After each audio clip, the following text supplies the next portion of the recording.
সুপ্রিয় দর্শক, আমি এই মুহূর্তে আপনাদেরকে নিয়ে এলাম একটি কলা বাগানের কাছে। আপনারা দেখতে পাচ্ছেন পাশাপাশি দুটি কলা গাছ। এখানে দুই কাঁদি কলা আপনারা দেখতে পাচ্ছেন। তো এই যে কলা আপনারা দেখতে পাচ্ছেন, এই কলার পরিচয়টা আপনাদের কাছে একটু দিচ্ছি। কলার মধ্যে বিভিন্ন প্রজাতি থাকে, যেমন দয়া কলা, বিচি কলা, রম্বি কলা, সবরি কলা, সাগর কলা। তাই এটা হচ্ছে দয়া কলা বা বিচি কলা। যে কলার মধ্যে প্রচুর পরিমাণে বিচি থাকে সেটি হচ্ছে বিচি কলা বা দয়া কলা। এক একটা এলাকায় এর এক একটা নামে ডাকা হয়। তো এখানে বন্ধুরা একটা জিনিস আপনারা খেয়াল করুন, এই কলাগুলো কিন্তু বেশ বড় বড় কলা। এই কলাগুলো কাঁচা তরকারি রান্না করে খাওয়া যায়। বিশেষ করে শিং মাছ, টাকি মাছ, শোল মাছ এগুলো দিয়েই কিন্তু এই তরকারি রান্না করে খেলে এটা খুব একটা মজার তরকারি। আর এটা চাক চাক করে কেটে ভেজেও খাওয়া যায়।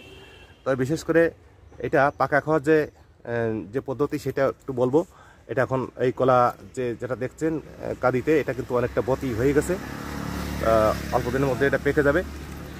তো বিশেষ করে পাকা কলা গরমকালে খেলে এর গরম কেটে যায়।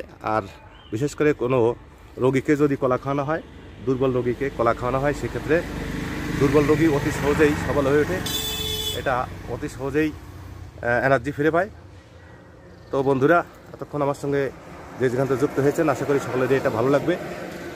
আর বিশেষ করে এই কলার চাষ যদি আপনারা করতে চান, তাহলে সেক্ষেত্রে আপনারা বাড়ির আঙ্গিনায় পুকুর পাড়ে এই কলা চাষ করতে পারেন। এটা অতি সহজেই হয়ে যায়।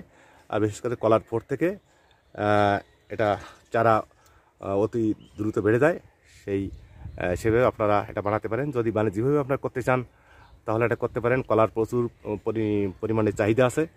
আর বিশেষ করে এই কলার চাষ বিশেষ করে বাংলাদেশের মধ্যে যশোর এলাকায়, রাজশাহী এলাকায় বেশি কলার চাষ হয়ে থাকে, ঝিনাইদহ এলাকায় বেশি কলার চাষ হয়ে থাকে। সেখান থেকে বা বাংলাদেশের বিভিন্ন অঞ্চলে এই কলা রপ্তানি হয়ে থাকে।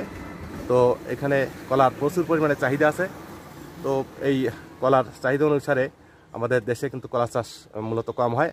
আরও আপনারা যদি বাড়ির আঙ্গিনায়, বাড়ির আশেপাশে যদি বেশি করে গাছ রোপণ করেন, তাহলে যেমন আপনার পরিবারের চাহিদা মিটিয়ে আপনি আরও বাণিজ্যভাবে এটা করতে পারবেন। এটা আপনার পরিবার সচ্ছল হবে, আপনি স্বাবলম্বী হতে পারবেন। তো বিশেষ করে কলা একটি উৎকৃষ্ট মানের তরকারি বা ফল। এটা একদিকে কাঁচা থাকলে এটা তরকারি, এটা যখন পেকে যায় এটা ফলরূপে পরিগণিত হয়। তো বন্ধুরা, অবশ্যই বুঝতে পারছেন কলা চাষ কিন্তু মূলত আমাদের গ্রামাঞ্চলে বেশিরভাগ দেখা যায়। তো আপনিও যদি মনে করেন যে কলা চাষ করবেন, তাহলে এটা অতি সহজে করতে পারবেন। আপনি খুব কাছ থেকে একটু আপনাদেরকে দেখাচ্ছি। কলা চাষ কিন্তু মূলত খুবই সহজ চাষ। তো বন্ধুরা, এতক্ষণ আমার সঙ্গে যেখান থেকে যুক্ত হয়েছেন, আমি সকলকে ধন্যবাদ জানাচ্ছি।